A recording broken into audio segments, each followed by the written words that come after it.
नेस्कोच्या बाबतीत जी तुम्ही आता मला माहिती दिली त्याची मी एकतर पूर्ण माहिती घेणार आणि अशा पद्धतीने ओव्हर ड्रग्स होऊन त्या मुलांना हानी झाली असेल किंवा आयोजकांकडनं ही खूप मोठी मिस्टेक झालेली दिसते, असं असेल तर आयोजकांना ताब्यात घेऊन त्यांच्यावर कारवाई झाली पाहिजे.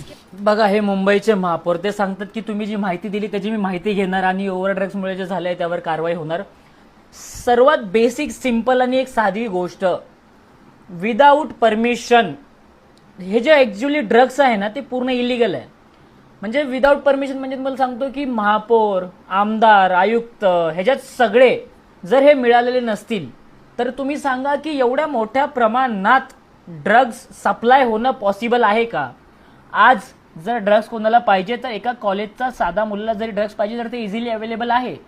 मग ते महापौरांना, आयुक्तांना, पोलिसांना, आमदारांना ह्यांना ह्याची माहिती कशी नाही? त्याचं कारण या ड्रग्स रॅकेटमध्ये एवढ्या मोठ्या प्रमाणात हप्ता जातो, इलिगल प्रमाणे जे पैसे भेटतात त्याच्यामुळे यावर योग्य ती कारवाई होत नाही. कारण की ड्रग्स एक अशी गोष्ट आहे ज्यात अफाट पैसा आहे आणि तरुणांना ते बर्बाद करणार आहे. म्हणजे तरुणांचं जे भविष्य आहे ते बर्बाद होत आहे.